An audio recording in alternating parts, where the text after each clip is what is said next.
नमस्कार, मी कीर्ती गायकवाड। स्वागत आहे आपलं आय न्यूज 28 मध्ये।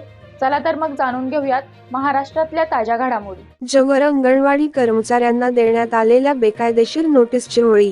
महिला व बालविकास विभागांतर्गत 22 योजनेत काम करणाऱ्या 2 लाख अंगणवाडी कर्मचारी ग्रॅच्युइटी, दरमहा, पेन्शन, वेतन श्रेणी व लाभार्थ्यांच्या आहारात दुप्पटीने वाढ करण्याकरिता 4 डिसेंबर 2023 पासून बेमुदत संपावर आहेत।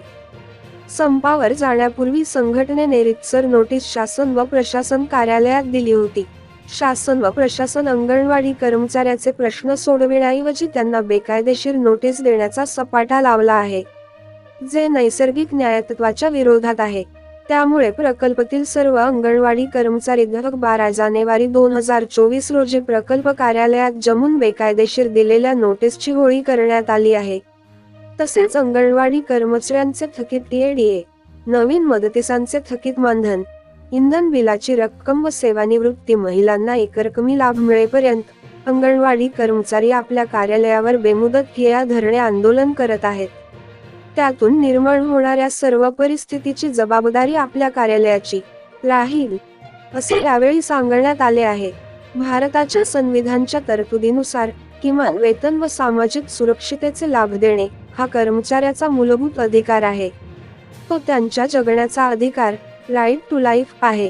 भारतीय संविधानाने व कामगार कायद्याने शासनाला योग्य नोटीस देऊन संप करण्याचा अधिकार दिलेला आहे। त्यानुसार अंगणवाडी कर्मचाऱ्यांनी बेमुदत संप केला आहे। त्यामुळे अंगणवाडी कर्मचाऱ्यांचे कृत्य कायदेशीर आहे। संप काळामध्ये अंगणवाडी कर्मचाऱ्यांनी कोणतेही बेकायदेशीर कृत्य केलेले नाही। कायदेशीर संपामध्ये भागीदारी केल्याबद्दल अंगणवाडी कर्मचाऱ्यांना कामावरून कमी करता येत नाही, असे यावेळी सांगण्यात आले। वार्ताहर कडघट विश्वनाथ भुये, जव्हारची रिपोर्ट। आज आम्ही महाराष्ट्र राज्य अंगणवाडी कर्मचारी संघ या संघाच्या वतीने आम्ही जव्हार पंचायत समितीवर अंगणवाडी कर्मचाऱ्यांचा नोटीस मोर्चा काढला। कारण अंगणवाडी कर्मचाऱ्यांचा 4 डिसेंबरपासून संप चालू आहे।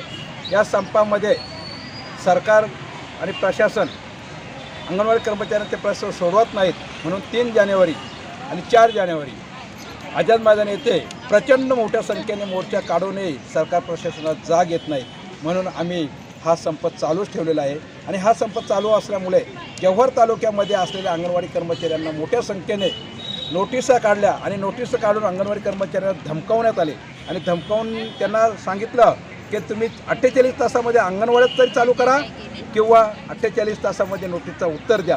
म्हणून ह्या सगळ्या महिला घाबरल्या आणि घाबरून मग आता करायचं काय, तर या महिलांनी ठरवलं ह्या नोटिसा दिल्यात। या नोटिसाचं आपण आता पंचायत समितीला जाऊन या नोटीसची होळी करायची आणि ती होळी आम्ही आज पंचायत समितीला येऊन केलेली आहे।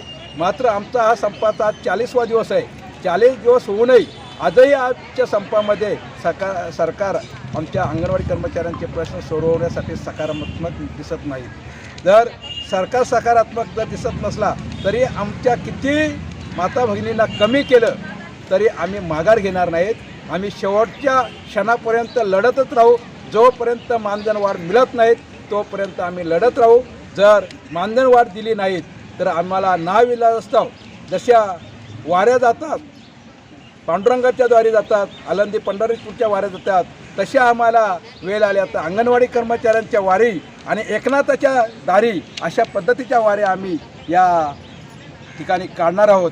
आणि त्याचप्रमाणे आजपासून गट प्रवर्तक आशा स्वयंसेवकांचा सुद्धा संप चालू झालेला आहे। कारण गट प्रवर्तक आणि आशा स्वयंसेवकांनी मागे 18 सप्टेंबरपासून संप केला होता आणि तो संप 1 ऑक्टोबरला माननीय मंत्री तानाजी सावंत यांनी चर्चा करून अंगणवाडी आशा कर्मचारी यांना 7,000 आणि गटप्रवर्तकांना 6,200 रुपये जाहीर केले, पण ते मान्य नसल्यामुळे गटप्रवर्तकांना तो संप पुढे चालू राहिला आणि तो संप 9 तारखेपर्यंत 9 ऑक्टोबरपर्यंत चालला आणि 9 ऑक्टोबरला पुन्हा सचिव साहेबांनी बोलून गटप्रवर्तक आशा स्वयंसेवकांच्या प्रश्नावर चर्चा केली आणि गटप्रवर्तकांना 10,000 आणि आशा स्वयंसेवकांना 7,000 रुपये मानधन वाढ जाहीर केले।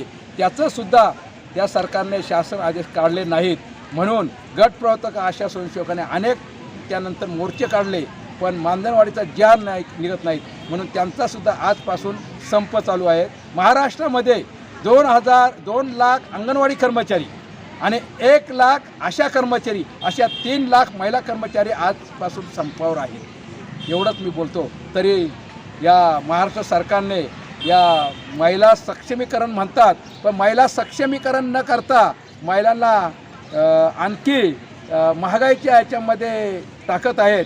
त्यांना संसार प्रपंच चालवणं कठीण झालेलं आहे.